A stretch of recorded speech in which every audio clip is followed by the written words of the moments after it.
Bismillahirrahmanirrahim. Assalamualaikum warahmatullahi wabarakatuh dan selamat malam. Yang saya hormati Ibu Nur Ain, selaku dosen pengampung mata kuliah Genesa Bahan Galian. Pertama-tama puji syukur kehadirat Allah Subhanahu wa taala yang dimana telah memberikan kita nikmat begitu besar, nikmat iman, nikmat sehat dan kesempatan sehingga kita masih bisa beraktivitas dalam kehidupan kita sehari-hari.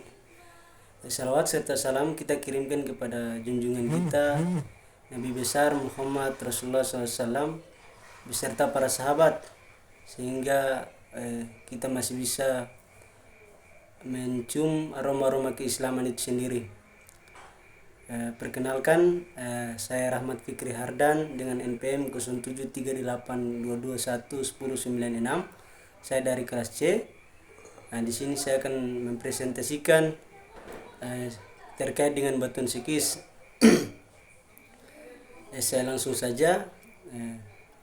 Secara genesa, batuan psikis ini merupakan batuan metamorf yang mengandung lapisan berupa mineral mika, hornblende, dan grafit. Ada beberapa proses terbentuknya batuan psikis ini.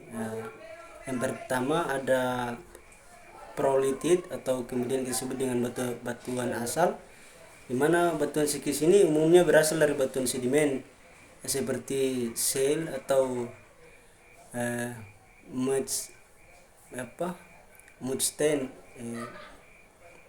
mudstone yang kemudian kaya akan mineral-mineral lempung. Kemudian ada proses kedua di mana kita sebut dengan metamorf regional atau metamorf regional itu sendiri. Proses ini terjadi pada kedalaman besar di dalam kerak bumi, di mana batuan asal mengalami tekanan dan suhu yang tinggi akibat pergerakan tektonik itu sendiri. Tekanan dan suhu ini menyebabkan perubahan kimia dan fisik dalam mineral-mineral dalam batuan sendiri.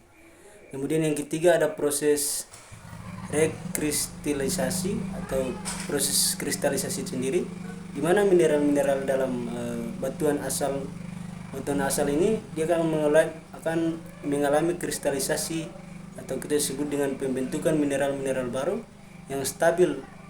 Ini pada kondisi tekanan dan suhu yang lebih tinggi.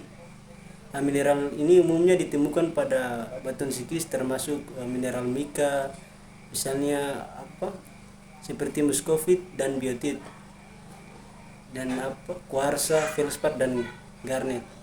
Kemudian yang ketiga itu pembentukan struktur foliasi.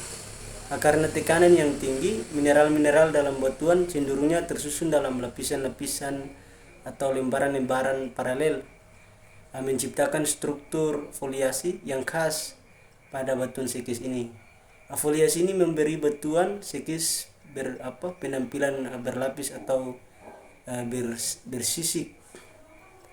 Kemudian yang kelima ada proses transformasi tekstur dan struktur, yang dimana seiring dengan terus berlanjutnya metamorfisme, tekstur dan struktur batuan psikis ini akan menjadi semakin jelas, yang kemudian akan berkembang mineral-mineral berukuran besar seperti garnet atau staurolit yang dapat terbentuk dari matriks yang lebih halus dan memberikan penampilan yang porfiroblasta atau kita sebut dengan Kemudian yang keenam itu ada proses ekspor ke permukaan. Setelah terbentuknya kedalaman, proses tektonik seperti pengangkatan dan erosi dapat membawa batuan psikis ke permukaan bumi, di mana kita dapat menemukannya dengan mempelajari terkait dengan pengangkatan dan erosi yang kemudian membawa batuan psikis itu. Kemudian kita masuk ke eksplorasi atau keterdapatan batuan psikis ini. Eksplorasi batuan psikis ini melibatkan berbagai metode untuk bisa memahami komposisi, struktur, dan potensi ekonomis pada batuan psikis ini. Batuan sekis ini jenis metamorf yang kaya akan mineral berlapis seperti mika dan klorit yang memberikan tekstur berdaun atau berlembaran. Eksplorasi dimulai dengan survei geologis untuk mengidentifikasi area yang berpotensi mengandung sekis. Diikuti dengan pengambilan sampel atau analisis laboratorium yang akan menentukan kandungan mineral-mineral di dalam batuan itu, sehingga eksplorasi ini dapat memberikan informasi penting dalam penambangan industri dapat memberikan informasi untuk memahami batuan sekis tersebut. Kemudian bagaimana sih penambangannya? Jadi penambangan untuk batuan sekis ini dia menggunakan sistem yaitu kita sebut dengan penambangan terbuka atau open pit itu sendiri.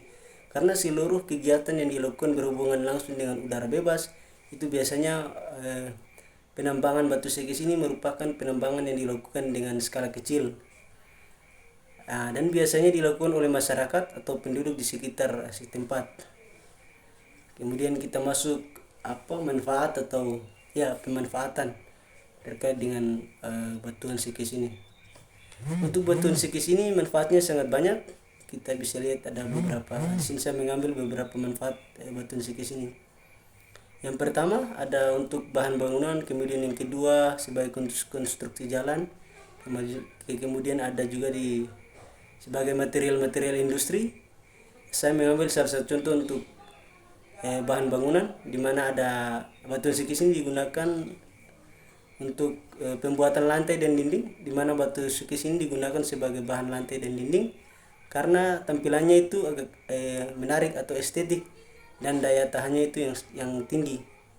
Kemudian juga digunakan untuk pembuatan atap.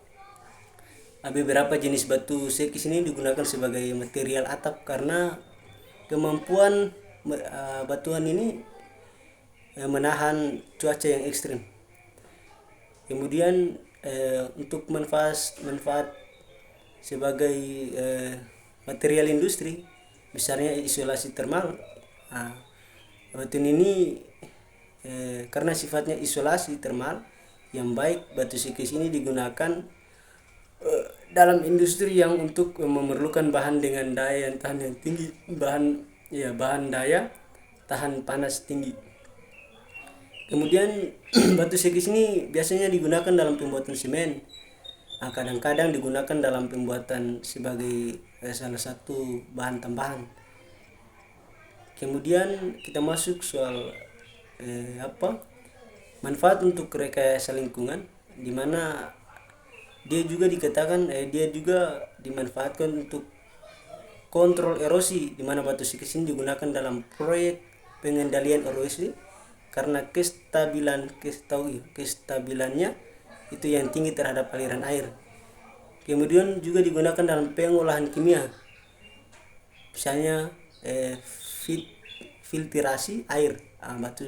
Batu sekis ini digunakan dalam sistem filtrasi air karena pori-porinya yang mampu mengirim partikel-partikel yang sangat halus digunakan.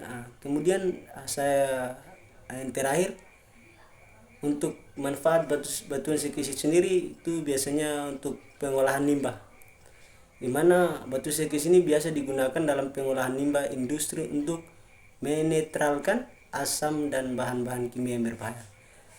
Dalam memanfaatkan batu sekis, penting untuk melakukan studi kelayakan terlebih dahulu untuk memastikan bahwa jenis dan kualitas batuan sekis ini tersedia sesuai dengan aplikasi yang kemudian diinginkan. Selain itu, teknik pengolahan yang harus digunakan untuk memaksimalkan manfaat dan menjaga keberlanjutan sumber daya alam. Mungkin itu saja yang dapat saya presentasikan pada malam atau hari ini. Apabila ada kekurangan dalam presentasi saya pribadi, saya mohon maaf. Dan saya akhiri, wabillahi taufiq wal hidayah. Wassalamualaikum warahmatullahi wabarakatuh.